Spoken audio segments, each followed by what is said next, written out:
ಈಗ ನಮ್ಮ ಭೂಮಿ ಮೇಲೆ ಸಿಗೋ ಎಕ್ಸ್ಪೆನ್ಸಿವ್ ಸ್ಟೋನ್ ಬಂದು ಗೋಲ್ಡು ಅಲ್ಲ ಸಿಲ್ವರು ಅಲ್ಲ, ಈ ಮಾರ್ಸ್ ಇಂದ ಬಂದಿರೋ ಸ್ಟೋನ್. ರಿಸರ್ಚ್ ಮಾಡೋರು ಸಾವಿರಾರು ಕೋಟಿ ಇನ್ವೆಸ್ಟ್ ಮಾಡಿ ಮಾರ್ಸ್ಗೆ ಹೋಗ್ತಾರೆ, ಆದ್ರೆ ಈ ಸ್ಟೋನು ಮಾರ್ಸ್ ಇಂದ ಸೀದಾ ನಮ್ ಅರ್ತ್ ಬಂದಿದೆ. ಇದ್ರ ಹೆಸರು ಬಂದು NWA 16788. ಈ 24 kg ಮಾರ್ಸ್ ಇಂದ ಬಂದಿರೋ ಸ್ಟೋನ್ ನ ಈಗ ಆಕ್ಷನ್ ಮಾಡ್ತಾ ಇದ್ದಾರೆ. ಇದು ಆಫ್ರಿಕಾದ ನೈಜೀರಿಯಾಲ್ ಸಿಕ್ಕಿರೋದು. ಇದ್ರ ಪ್ರೈಸ್ ಬಂದು $4 million.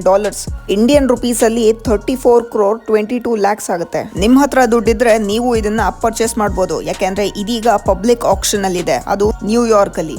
ಸ್ಪೇಸ್ ಅಲ್ಲಿ ಆಸ್ಟ್ರಾಯ್ಡ್ ಮಾರ್ಸ್ ಪ್ಲಾನೆಟ್ ಜೊತೆಗೆ ಕ್ರಾಶ್ ಆದಾಗ ಈ ತರ ಸ್ಟೋನು ಮಾರ್ಸ್ ಇಂದ ಈಚೆ ಬರುತ್ತೆ. ಅದ್ರ ಜೊತೆಗೆ ನಮ್ಮ ಅರ್ತ್ ಮತ್ತೆ ಮಾರ್ಸ್ ಬಂದು ಅಕ್ಕಪಕ್ಕದ ಮನೆಯವರು. ಅದ್ರ ಮೇಲೆ ನಮ್ಮ ಅರ್ತ್ ನ ಗ್ರಾವಿಟಿ ಜಾಸ್ತಿ ಇದೆ. ಈ ತರ ನಮ್ಮ ಅರ್ತ್ ಮಾರ್ಸ್ ಸ್ಟೋನ್ ನ ಅಟ್ರಾಕ್ಟ್ ಮಾಡ್ಕೊಳ್ಳುತ್ತೆ. ಆಲ್ಮೋಸ್ಟ್ ಎಲ್ಲಾ ಸ್ಟೋನ್ಸು ನಮ್ಮ ಅಟ್ಮಾಸ್ಫಿಯರ್ ನ ಎಂಟರ್ ಆಗ್ತಿದ್ದಂಗೆ ಡೆಸ್ಟ್ರಾಯ್ ಆಗ್ಬಿಡುತ್ತೆ. ಆದ್ರೆ ಅದರಲ್ಲಿ ಕೆಲವು ಸ್ಟೋನು ಸಕ್ಸಸ್ಫುಲ್ ಆಗಿ ಎಂಟರ್ ಆಗ್ಬಿಡುತ್ತೆ. ಸೊ ಈ ತರ ಬಂದಿರೋ ಸ್ಟೋನ್ NWA 16788. ಇದೇ ತರ ಇನ್ಫಾರ್ಮೇಟಿವ್ ವಿಡಿಯೋಸ್ಗಳಿಗಾಗಿ ಲೈಕ್ ಮತ್ತೆ ಫಾಲೋ ಮಾಡಿ.